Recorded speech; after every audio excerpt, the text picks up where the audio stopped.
Em nome do Pai, e do Filho e do Espírito Santo. Amém. Inspirai, o Senhor, as nossas ações e ajudai-nos a realizá-las, para que em vós comece e para vós termine tudo aquilo que fizermos, por Cristo, Senhor nosso. Amém. Santa Maria, Mãe de Deus, rogai por nós. Em nome do Pai, e do Filho e do Espírito Santo. Amém. Muito bem, uma alegria estarmos juntos mais uma vez, nosso programa ao vivo. E hoje nós gostaríamos de fazer uma meditação sobre a morte. A razão de ser dessa meditação são duas coisas. Primeiro, a forma de eu agradecer. Agradecer a Deus e a vocês por todos aqueles que acompanharam, a minha família, nestes dias com suas orações, naquela que foi a doença, a reta final, da doença da minha irmã, Ana Cristina, que lutou contra o câncer durante 6 anos. Ela veio a falecer no dia de ontem, domingo, e nós gostaríamos aqui de dizer a vocês nosso muito obrigado. E a forma é a gente refletir um pouco sobre esse grande mistério, que é o mistério da morte. A segunda razão é também uma razão litúrgica. No final do ano litúrgico, a gente se dedica exatamente à reflexão sobre o fim dos tempos e sobre a morte. Então, exatamente porque está nesse clima, nessa realidade litúrgica, de pensar o fim dos tempos, o fim da minha vida, eu acho que é uma reflexão muito oportuna para nós fazermos e fazermos juntos esse momento aqui de partilha, de meditações, de partilha não somente de vida, mas principalmente das verdades de Deus, que estiveram conosco, que nos acompanharam ao longo dessa luta da Ana. Então, vejam só, primeira coisa, para aqueles que não estão por dentro do assunto.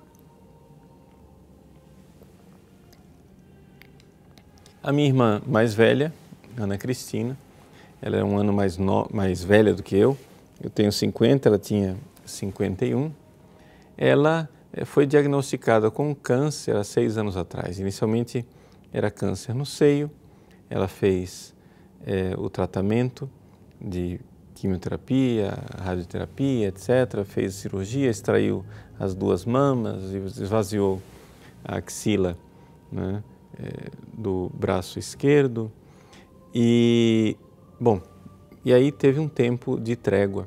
Mas desde o início, no primeiro diagnóstico do câncer, nós já sabíamos que era um câncer que tinha já de alguma forma invadido a corrente sanguínea. Então nós sabíamos que a possibilidade de ele retornar era bastante grande. E então aconteceu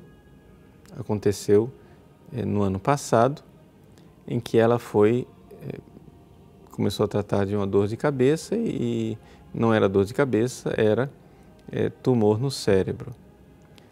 Quando ela fez uma radioterapia, estávamos novamente lutando contra essa realidade, veio um terceiro diagnóstico, dessa vez bastante ruim, que foi o diagnóstico de um câncer meníngeo, na meninge, que é o que envolve todo o sistema nervoso.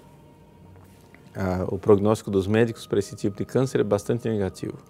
E, no entanto, Deus nos deu a graça, nós estamos tomados de uma gratidão muito grande por tudo aquilo que Deus fez pela Ana, e Deus nos deu a graça de tê-la durante este 1 ano e meio, desde o último diagnóstico, numa vida espiritual onde nós lutamos e fizemos o possível para que a Ana, claro, havia o protagonismo dela também, mas a ajuda das pessoas ao redor, para que Ana tivesse toda a oportunidade de amar Jesus e de se preparar para estar com Deus. A Ana viveu todo esse tempo com uma fé muito grande, um bom humor. E Deus também foi tão bondoso que quis realmente preservar a consciência dela até o fim. Vocês sabem que um câncer no sistema nervoso, ela poderia lá logo desde o início, lá 1 ano e meio atrás, ficado inconsciente, em estado meio vegetativo, ou ter ficado cega, ou ter ficado surda, ou não conseguir falar, ter uma comunicação bastante prejudicada. Nada disso aconteceu. Deus preservou a Ana até praticamente que quase o último momento, com a capacidade de amar. E essa é a beleza e a ação de graças. A Ana esteve conosco nesses últimos tempos, preservada na sua capacidade de amar e de ser amada. Nós podemos amá-la e ela pôde nos amar, mas sobretudo e principalmente, ela pode fazer atos de fé nos quais ela pôde amar Deus. Não é? Eu gostaria de, depois, no final do programa um pouco, colocar para você que talvez algumas pessoas que estão nos assistindo, estão passando por situações semelhantes, dramas familiares, etc., dar algumas dicas espirituais, né, sem querer dar lição de nada, mas algumas dicas espirituais do que é que a gente deve fazer nesses momentos de grande sofrimento. Né? Ao fazer isso, recordo a mim mesmo aquilo que eu preciso fazer, a minha família, o que é que a minha família precisa fazer, e a você, que possível provavelmente está passando pela mesma coisa. Bom, a primeira coisa é importante a gente dizer desde o início aquele versículo que eu escolhi para colocar na newsletter como sendo o tema desse programa. Veja só, Apocalipse capítulo 14, versículo 13, diz assim: felizes, ou seja, bem-aventurados, os mortos, os que desde agora morrem no Senhor. Sim, diz o Espírito, que eles descansem de suas fadigas, pois suas obras os acompanham. Veja, o que quer dizer felizes os que morrem no Senhor? O que quer dizer morrer no Senhor, em primeiro lugar? Não é? Em primeiro lugar, quer dizer morrer na fé. Por quê?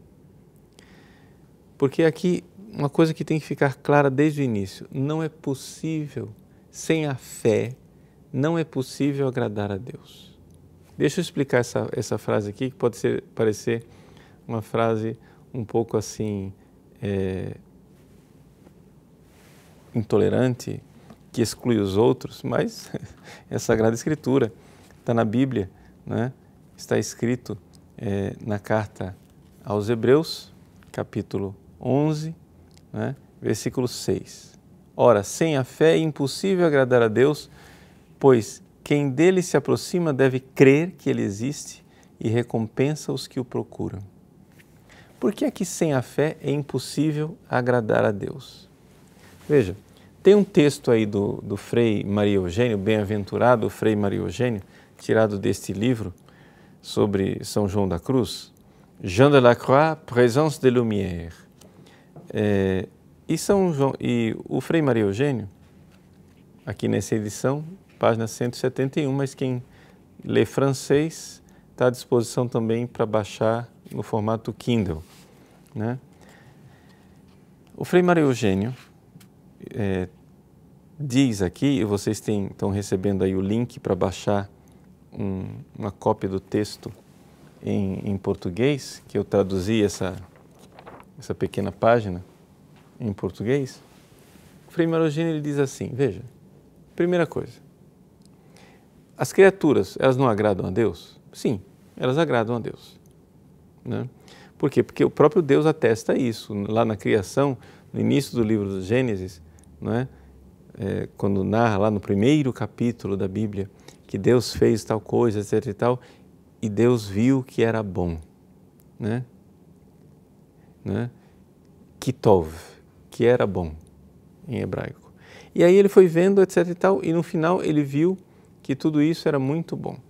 Então veja, Deus, em primeiro lugar, Ele se agrada das suas criaturas. Então quer dizer o seguinte, um homem de boa vontade que não tem fé, que não crê em Jesus Cristo, sei lá na Índia, na África, na Ásia, em algum lugar que ele não conhece Jesus, não tem fé, esse homem, ele pode agradar a Deus? Num ato de virtude, ele pode agradar a Deus. Mas não é deste agradar a Deus que nós estamos falando. Existe uma outra forma de agradar a Deus. Sabe qual é? É a alegria íntima de Deus. Qual é a alegria íntima de Deus? Veja, lá no céu, antes de Deus criar, né? Lá no início do livro do Gênesis, no princípio Deus criou o céu e a terra, né? Bereshit bara Elohim. Muito bem, Deus criou o céu e a terra. Tá. Mas antes disso, Deus já não tinha alegria? Sim. Desde toda a eternidade, Deus tem uma alegria íntima. E qual é a alegria dele? A alegria do Pai está no Filho, Jesus. No Filho eterno, que depois iria se encarnar e ser Jesus. É por isso que quando no batismo, lá na Bíblia, no Evangelho, quando Jesus é batizado, o Espírito Santo, que é o amor do Pai, desce sobre o Filho Jesus em forma de pomba e se ouve uma voz no céu. Esse é o meu Filho muito amado, no qual coloquei todo o meu agrado. Todo o meu agrado. Quer dizer o seguinte, que lá na eternidade, a alegria do Pai é o Filho. Lá na eternidade, desde toda a eternidade, a alegria do Pai é esse Filho. Ora, vejam que são duas alegrias diferentes. Uma coisa é a alegria eterna de Deus no Filho, Jesus. Outra coisa é a alegria de Deus de criar as criaturas. Por exemplo, para pegar um exemplo, certamente, né, uma coisa era a alegria da minha irmã Ana, de ver os filhos dela, o Henrique e a Gabi. Outra coisa era a alegria da Ana de ver, sei lá, uma plantinha, um animal, um presentinho, não é verdade? Existe uma alegria muito diferente. Então, nós estamos falando aqui de uma alegria de Deus que é eterna. Veja, que é o Filho. O Pai colocou nesse Filho todo o seu agrado. Aí o que acontece? O que acontece é que quando nós somos batizados e temos fé, e nós estamos em estado de graça, e nós estamos junto com Deus, acontece esse grande mistério de nós estarmos unidos a Jesus. A carta aos Hebreus diz isso. A carta aos Hebreus diz: a fé é a substância, é a hipóstase daquilo que se espera. Nós esperamos a nossa união definitiva com Deus. Na fé nós já estamos unidos com Deus, em Jesus. Veja, é importante você saber disso. Que num ato de fé, quando você vai rezar, né, daqui a pouco eu vou exemplificar atos de fé. Mas quando você faz um ato de fé, aquilo lá pluga você com Jesus. Aquilo lá une você a Jesus. E une realmente. Né? A fé é o único meio adequado, proporcionado para nos unir a Deus, a Jesus. Então, quando a gente faz um ato de fé, ali acontece a conexão. Você se conectou com Jesus. E o Pai olha para você. E quem que ele vê? Ele vê Jesus. O Pai vê Jesus em você. Como diz Santa Teresinha no seu oferecimento, seu holocausto de amor, né? Ela se ofereceu como vítima do amor misericordioso e ela diz assim, pede a Deus que não olhe para ela a não ser através de Jesus. Essa é a realidade. Né? Ela escreveu uma poesia, se não me engano, a poesia 23, ela escreveu a poesia para a irmã dela, Maria do Sagrado Coração, que era a sua irmã mais velha, madrinha dela. Santa Teresinha escreveu assim, falando do coração de Jesus, e ela diz assim, está tão unida a Jesus e ao coração de Jesus, car ma vertu c'est toi, porque a minha virtude és tu. Jesus é a virtude dela. Então assim, nós não temos virtude nenhuma, nós não somos nada. Nossa missão aqui nessa terra é nos esvaziarmos para dar lugar a Jesus. Então, saindo da coisa assim, sendo bem concreto, nós precisamos nos abandonar nos braços de Jesus, nos unir a Ele, nos unir imensamente a Ele. E nessa união constante com Jesus, nós sabemos que Deus está olhando para mim, já que eu me esvaziei e dei lugar para o Filho Jesus, Deus olha para mim e diz, tu és meu Filho bem-amado, no qual coloquei todo o meu amor, toda a minha complacência, todo o meu agrado. Aí você entende essa verdade que está aqui. Sem a fé não é possível agradar a Deus. Não é que Deus não ama e não encontra agrado em quem não tem fé, nos pagãos. Não, mas é que é impossível dar a Deus essa alegria íntima, esse agrado de eu desaparecer e ser Jesus. Então, aqui estou fazendo toda essa reflexão teológica, indo lá longe, etc. e tal, para dizer para vocês como eu vejo o que aconteceu com a minha irmã.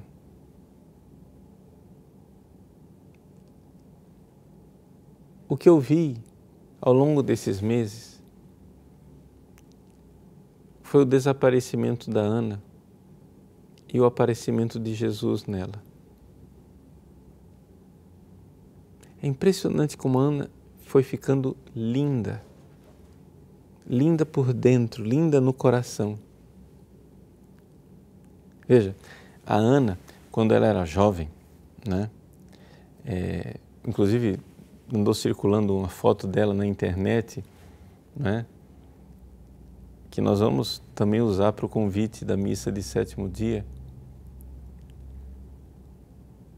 Ela era uma menina linda, com um sorriso lindo, cativante. Então, aquela Ana bela assim,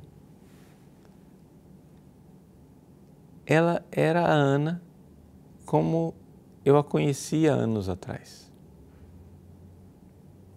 Há muitos anos atrás, a Ana era uma menina belíssima,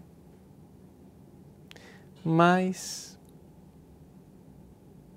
ela não tinha fé suficiente.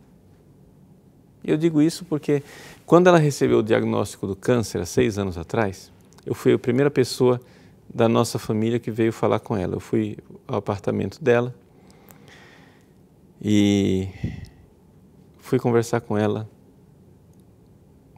sozinha. Ela recebeu o diagnóstico e ela me disse naquela noite, sem que eu nada dissesse, por pura graça divina mesmo, ela disse assim, Júnior, lá em casa eu sou Júnior, né? Júnior, eu sei que eu estou afastada de Deus e que mais cedo ou mais tarde eu sabia, eu tinha que me encontrar com Ele. Ela confessou, digamos ali, que ela estava em dívida com Deus, né?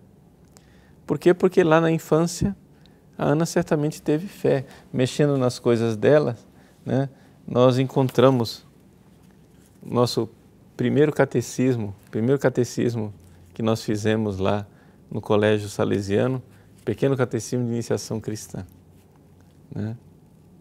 E assim a gente estudava, tinha fé, Ana fez primeira comunhão, né? Mas ao longo dos anos foi um pouco se afastando. Não que ela tenha ficado ateia, não é isso, mas não tinha prática religiosa, não tinha frequência na igreja. E é interessante a gente ver como foi acontecendo esse fenômeno. Enquanto a Ana ia perdendo a beleza física, ela foi ganhando beleza espiritual.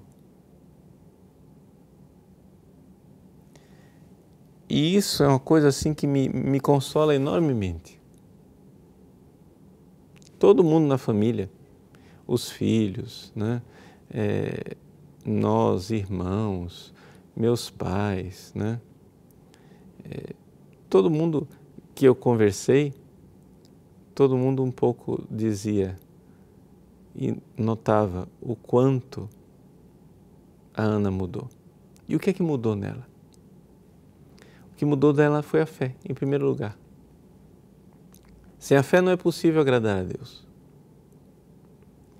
Ela foi perdendo a beleza física, foi perdendo os cabelos, foi ficando inchada com os medicamentos, né? Ela, para não ter os edemas no cérebro, tinha que tomar um medicamento que deixava ela toda um pouco inchada. Assim, foi perdendo os movimentos, de tal forma que nos últimos dias a minha irmã era uma sombra daquilo que ela um dia foi fisicamente. Aquela menina bonita, eu me lembro quando ela era adolescente, uma vez quando nós fomos para Miami, acho que nós fomos para Disney. Isso foi em, se não me engano, 81. Voltando de lá, no avião, tinha um modelo famoso que estava lá no avião. E a Ana dormindo, o modelo falou com a minha mãe: sua filha é muito bonita, ela pode ser modelo. Se você quiser, eu posso providenciar. Minha mãe sabiamente agradeceu e disse não.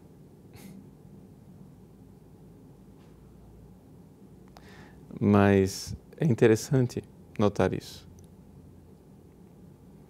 É interessante ver a beleza que ela tinha física, é aquilo que está aqui no livro do Gênesis, né? E Deus viu que era bom, era uma beleza da criatura.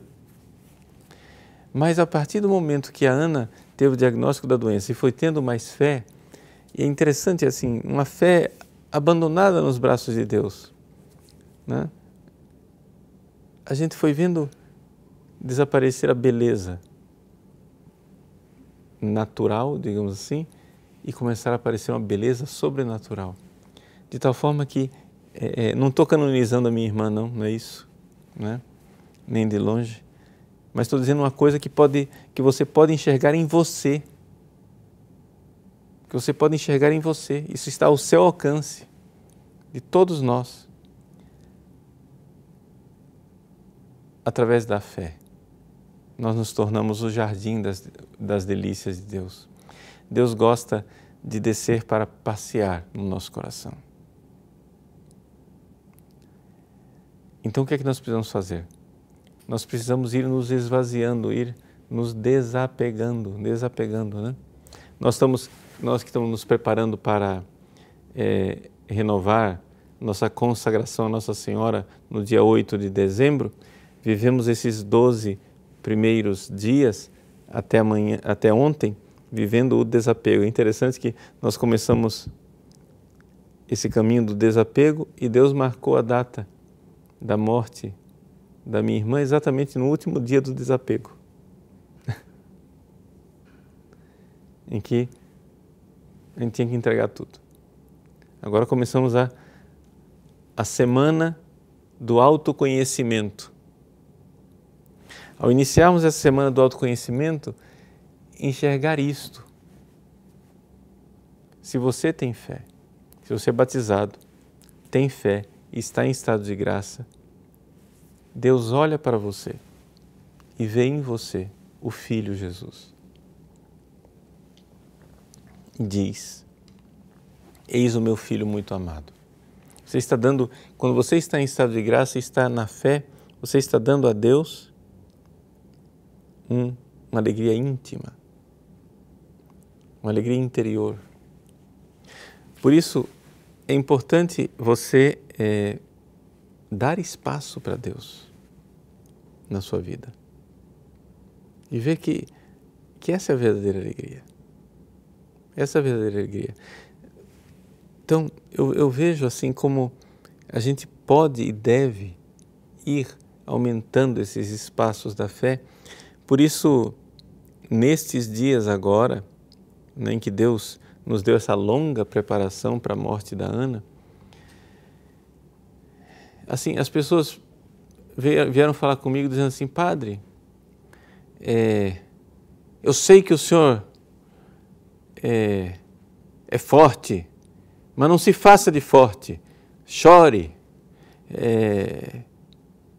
O senhor, gente, primeira coisa, eu não tenho dificuldade nenhuma de chorar. Quem me conhece na intimidade sabe muito bem, eu não seguro o choro, não. Né? Agora, eu devo dizer uma coisa para vocês com toda sinceridade. Naquele velório ontem, eu estava fazendo força para não rir demais. Estava sofrido. Parece que a gente leva uma surra com aquele sofrimento. Por quê? Claro, o meu sofrimento, o sofrimento dos filhos, dos meus pais, da minha irmã, todas as pessoas da família, né?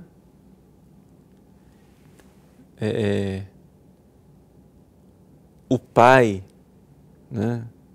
Gilberto, vendo os filhos ali também sofrendo, toda essa situação.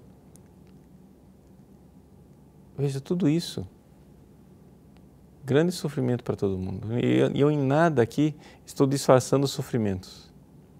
E eu sofri e chorei junto. Mas havia uma outra coisa também, uma alegria. E aqui que eu gostaria de partilhar, e aqui eu saio um pouco da teoria para ser bem concreto com você, para ajudar você que talvez esteja vivendo momentos de sofrimento. Como é que a gente deve viver os momentos de sofrimento? Veja, existem em nós duas memórias.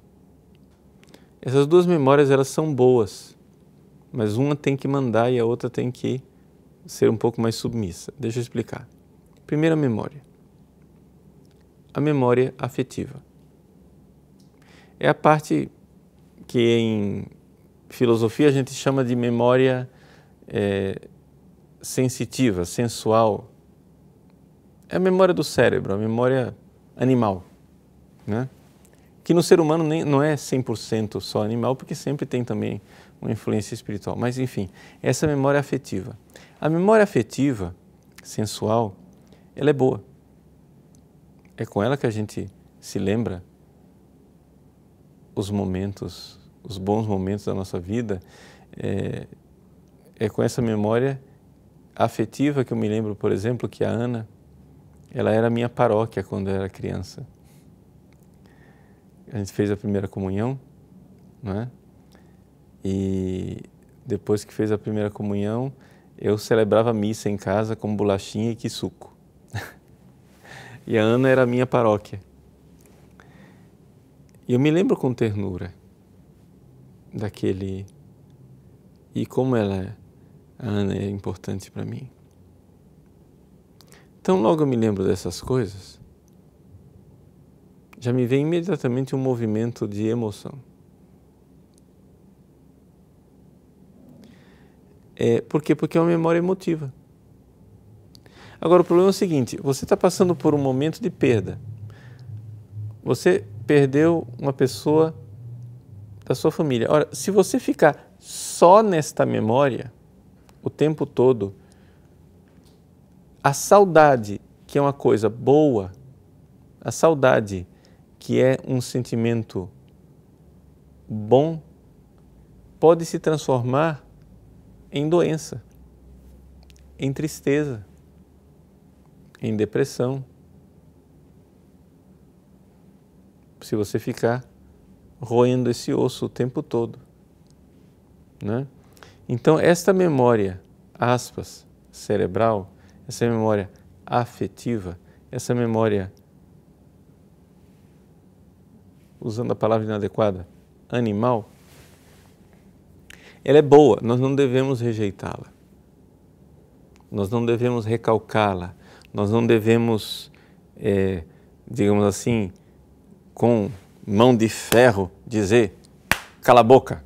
Não, isso não é bom, isso não é sadio, não é sadio. Você não deve fazer isso. Mas você não pode deixar ela tomar conta. Então o que é que você tem que fazer? Existe uma outra memória. É a memória da alma. E a memória da alma, ela não se lembra de afetos. Ela se lembra de verdades. Então, quando eu, na minha oração, por exemplo, ao longo desses meses todos, fui rezando e agradecendo a Deus tudo que Ele estava fazendo com a Ana, cada pequena vitória, cada comunhão que ela recebia, cada movimento espiritual. Por exemplo, a minha irmã ela não era crismada. E ela, então, quando já estava na fase final da doença, então eu ofereci para crismá-la. Vocês sabem que os padres, em certas circunstâncias, eles podem crismar, não é? Quando tem a delegação do bispo, quando está em perigo de morte, etc. Então, aí eu fui e crismei a minha irmã. Eu não sabia que aquilo era tão importante para ela. Assim, eu sabia que a crisma era importante. Eu não sabia que a crisma era importante para ela, ou seja, que ela iria dar tanta importância. Depois que ela foi crismada e a filha dela, Gabriela, entrou no quarto, ela levantou os braços de alegria, dizendo, Gabi, eu fui crismada. E a grande alegria de ter sido crismada. Ela disse assim, não, porque me diziam que para crismar precisava um bispo, que meu irmão não podia me crismar. Então eu fiquei quieta, fiquei na minha, mas eu sabia que tinha alguma coisa faltando.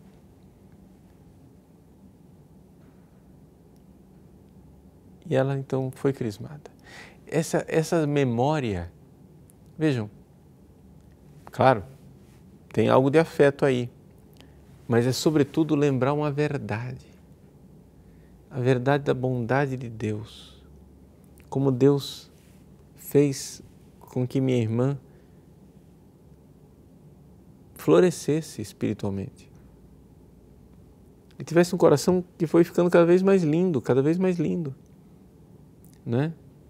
Cada vez mais devota, entregue. E em momento nenhum a Ana desesperou, ou em momento nenhum a Ana se revoltou com Deus, né? A minha irmã mais nova, a Kátia, um dia perguntou para ela, Ana, você sabe o que você tem? Eu disse, sei, câncer. E você sabe o que é que está acontecendo com você? Eu sei, eu estou morrendo. E você fica assim? Reage desse jeito? Eu disse, o que é que você quer que eu faça? Ou seja, uma resignação entrega um abandono, não é? Claro, um abandono que não era um abandono, digamos assim, sem sofrimento. Havia luta interior. Queria ver a Ana espernear espiritualmente, era quando ela falava que precisava entregar os filhos para Deus. Porque, claro, mãe foi feita para segurar, né? Mas ela foi entregando. Foi entregando. Entregando para Nossa Senhora, no colo de Nossa Senhora. Então, todo esse processo espiritual, veja, o que é que eu estou fazendo aqui? Eu estou lembrando de verdades de fé, lembrando a realidade da bondade de Deus, a intervenção de Deus, ou seja, eu estou cantando as maravilhas do Senhor. Estou contando o que Deus fez pela minha irmã. Estou lembrando a verdade de fé, aquilo que eu estava falando para vocês no início da nossa aula, como Deus fez dela o jardim das delícias de Deus, a alegria de Deus, de ver na fé dela o Filho amado Jesus, o meu Filho no qual eu coloquei toda a minha complacência. Eu fui o último da família a ver a Ana viva. Eu entrei na UTI do hospital na noite de sábado e rezei mais uma vez as orações dos agonizantes, rezei o terço da misericórdia e a um certo momento eu fiquei olhando para minha irmã ali na UTI.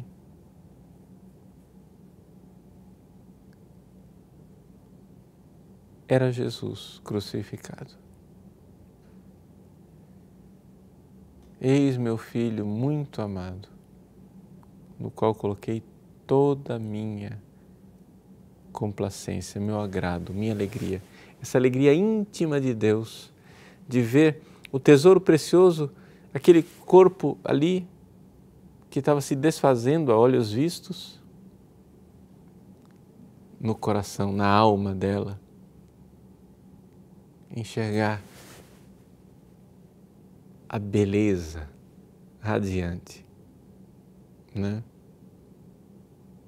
Beleza radiante. Ana viveu o seu matrimônio espiritual com Deus no dia de ontem. Um matrimônio definitivo. Vejam, o que é que eu fiz aqui? Preste atenção agora. Memórias afetivas que podem ser boas e me alegrar ou podem ser pesadas e me entristecer. Se eu fico pensando no que eu perdi, no que a minha irmã perdeu, o que é que a Ana poderia ter vivido e não viveu, etc, etc. Se eu ficar lembrando essas coisas afetivas, né? Isso daí termina sendo uma espécie de destruição, porque você fica feito cachorro correndo atrás do próprio rabo, só lembrando as coisas negativas, os afetos. Ora, existe uma outra memória em você. Esta outra memória é a memória espiritual.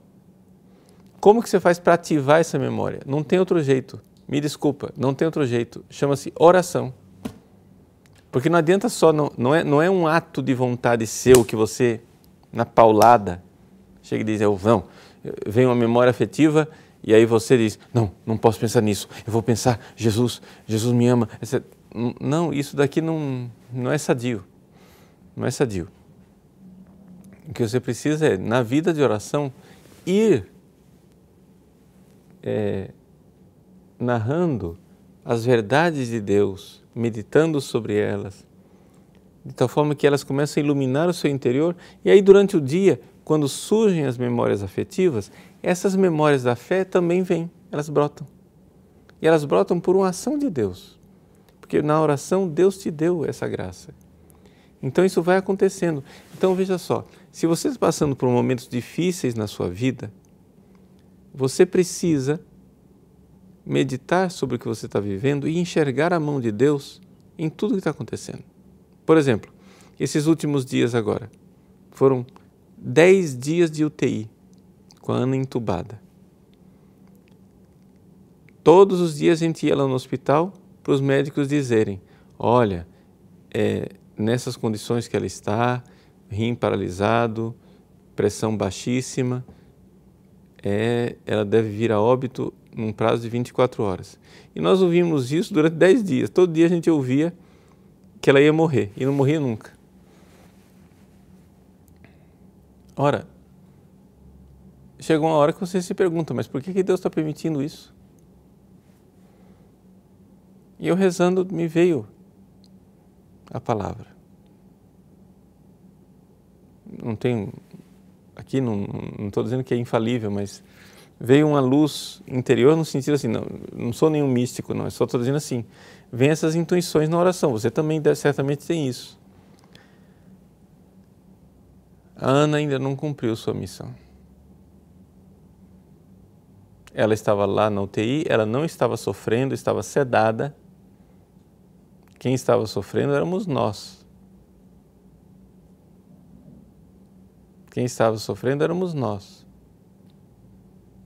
E ela estava cumprindo a sua missão de fazer a família sofrer um pouco para viver lentamente a entrega e o desapego e a entrega a Deus para em atos de fé se entregar e entregar a Ana cada vez mais. Não é?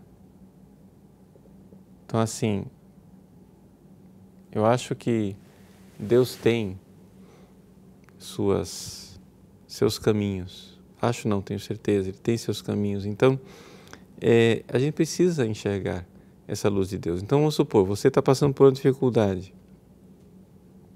Sei lá, desemprego, uma dívida, uma doença, uma morte, uma desavença na família. O que é que você está vivendo? Muito bem. Enxergue nessa realidade negativa que você está vivendo a verdade de que Deus quer você. E Deus quer de você uma fé, uma confiança, um abandono e uma entrega. Enxergue as bondades de Deus. Veja o quanto no meio da confusão Ele é bom. Narre as maravilhas de Deus. Se você não está enxergando, não quer dizer que elas não existem. Se você não está enxergando é porque você está tomado de memórias afetivas negativas. Você precisa um pouco, mesmo se entregar na fé, de saber, Deus, o que quereis de mim? Porque nós temos que crer que Ele nos ama mais do que nós nos amamos. Ele nos quer bem mais do que nós queremos bem a nós mesmos. Eu tenho a certeza absoluta e total de que Jesus ama a minha irmã Ana muito mais, infinitamente mais, do que todos nós familiares poderíamos amá-la. E que Ele é a felicidade dela. Essas verdades de fé precisam ser recordadas. Não somente recordadas, amarteladas. Precisam ser meditadas, elas precisam brilhar dentro de nós. Nós precisamos deixar essa verdade, meditá-las, ver, rezar, de tal forma que isso se torna uma coluna de sustentamento do nosso mundo interior. Então, aí você começa a enxergar o quê? Você começa a enxergar que o sofrimento da memória afetiva, na verdade, é a casca da sua alma, não é o profundo da sua alma. Com isso, eu não estou dizendo assim que, não estou aqui me colocando como exemplo de super-herói de nada. Eu não sei se a Ana tivesse morrido repentinamente, talvez me encontraria e nos encontraria, nossos familiares, todos totalmente despreparados. Mas Deus foi tão bondoso que Ele quis lentamente ir preparando cada um, fazendo cada um teve seu caminho, cada um teve seu tempo, cada um teve a sua hora. Foi preparando, né? Então assim, como houve um longo tempo de preparação, eu posso partilhar isso com vocês. Né? Constantemente acontece isso no meu dia. Me vem uma memória afetiva, aquela memória afetiva me emociona, mas é interessante que depois que você já rezou bastante sobre o assunto, etc., imediatamente vem a memória da verdade e da fé. E aí isso ajuda e ajuda muito. Tá? Então, digamos assim, a verdade espiritual que eu gostaria de partilhar com vocês, porque ajuda. Né? Eu já fiz uma aula aqui no site a respeito dessas duas memórias, né? A memória carnal e a memória espiritual. A memória carnal que lembra as paixões e a memória espiritual que lembra as verdades de fé. Isso aqui é uma aplicação muito prática e assim eu fiquei assim muito agradecido a Deus de poder constatar o quanto isso é verdade nesses últimos dias. Ou seja, uma coisa que você já tinha observado dentro de você, mas outra coisa você vê assim nesses momentos tão dramáticos e tristes, ver que isso acontece e é verdade. De tal forma que não é assim, eu estou me fazendo de forte. Não, não estou me fazendo de forte. O sofrimento está lá. Está assumido, plenamente assumido. Mas está também vivido com essas verdades sobrenaturais. Né? Essa verdade luminosa. Então a gente precisa entender isso, nós não somos somente o cérebro, nós somos a alma também. E a memória da alma, ela é importantíssima para a nossa saúde espiritual e afetiva. Só para deixar bem claro, eu sei que eu estou repetindo, mas é que tem gente que a gente tem que desenhar. Não se trata de reprimir a memória afetiva. Né? Ou seja, se eu te dou um cavalo para você montar nele, você não vai matar o cavalo. Mas o cavalo está rebelde, está dando trabalho, ele está dando coisa, está me jogando no chão. Tudo bem, faz o seguinte, persevera, vamos aprender a montar nesse cavalo, vamos amansar o cavalinho. Muitas vezes, as nossas memórias afetivas, elas são esse cavalo rebelde. Né? Às vezes, você está numa tal situação que você pode até necessitar de uma ajuda psiquiátrica, de um profissional, para ver se essa confusão passional diminui um pouco a proporção para que você possa, então, aos poucos ir amansando o cavalo. Mas não se trata de matar o cavalo, trata-se de amansá-lo lentamente, de ir usando a linguagem técnica da coisa. Você tem que pegar essas paixões desordenadas e integrá-las com essas verdades de fé. Isso é um processo espiritual, lento, mas é necessário. E ali você vê a ação da graça. Por quê? Porque quando você... Vamos explicar aqui a questão da fé, que eu falei que ia explicar e terminei não explicando. Quando você vai rezar, não sei se você já notou, quando você medita sobre uma coisa, vamos supor, às vezes não precisa nem ser você rezando, você está aqui falando comigo, sei lá, vamos supor, no início do programa eu falei, meu filho amado, não sei o quê, aquelas coisas que eu estava ensinando lá, às vezes aquilo brilhou dentro de você. Nossa, Às vezes as pessoas dizem, nossa, que bonito. Pois bem, aquilo lá é a verdade espiritual que brilhou dentro de você. É Jesus ressuscitado que tocou você com o Espírito Santo. Você não precisa sentir grandes afetos, não. Só aquela verdade que ficou assim, clara para você. Muito bem. Esse toque da graça é isto daqui que você tem que agora pegar esse ossinho e roer. Você tem que meditar sobre isso. Puxa vida, ele me tocou. O que é que essa verdade quer dizer? E aí, a partir disso, acontece ali, naquele ato de fé, acontece uma união com Jesus. Ali está a substância daquilo que nós esperamos. Está Jesus, no ato de fé. Isso é mais fácil de fazer na hora da comunhão, né? Porque ali a presença é física, né? Mas se você fizer isso nesse ato de fé, você vai começar a ver, né, as transformações interiores e você vai começando a ver que você vai tendo força.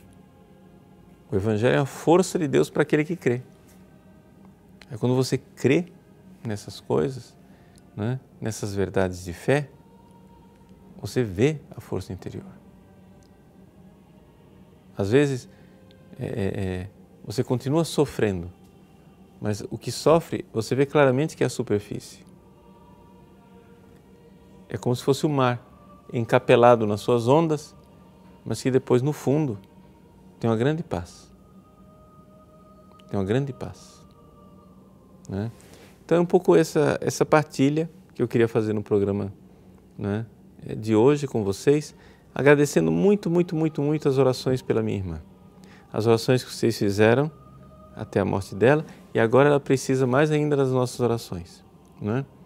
Assim, é possível e provável que as indulgências que ela recebeu, né, em vida já tenham compensado a Ana do seu purgatório, ela já esteja vendo a Deus face a face. Mas nós não podemos presumir isso, então é nosso dever rezar. Então, nós estamos rezando por ela, peço a você também, principalmente aos sacerdotes que estiverem assistindo, né? Vários entraram em contato dizendo que estão oferecendo missa pela minha irmã, então pediria aos sacerdotes que continuassem rezando pela alma da minha irmã. Deus lhes pague enormemente, generosamente, por tudo que vocês têm feito. Então é uma grande gratidão, né? Um grande louvor a Deus no dia de hoje, porque a minha irmãzinha querida se encontrou com o esposo definitivo no dia de ontem. E certamente, né, uma vez no céu, ela irá interceder por todos nós e interceder por essa nossa família. Então, é nesses momentos que a gente se sente família. Então, assim, a gratidão é muito grande. Todas as mensagens que vocês enviaram, né, todos os comentários, os posts, etc. Assim, a gratidão é muito grande. Muito obrigado. Deus lhes pague enormemente e abundantemente. Tá bom? Então, vamos juntos começar agora, os que estão se preparando para a sua consagração a Nossa Senhora, no dia 8 de dezembro. Vamos começar a Semana do Conhecimento de Si Mesmos. Que Deus, que você veja a sua miséria, mas veja também que se você está em estado de graça, existe um outro que está sempre com você. Deus abençoe você. Em nome do Pai, e do Filho e do Espírito Santo. Amém. Você gostou desse vídeo? Muito bem, então se inscreva no nosso canal aqui embaixo e não deixe de dar uma conferida nos outros vídeos que estão aí à disposição. É uma riqueza da Palavra de Deus, é só escolher aqui do lado. Deus abençoe você.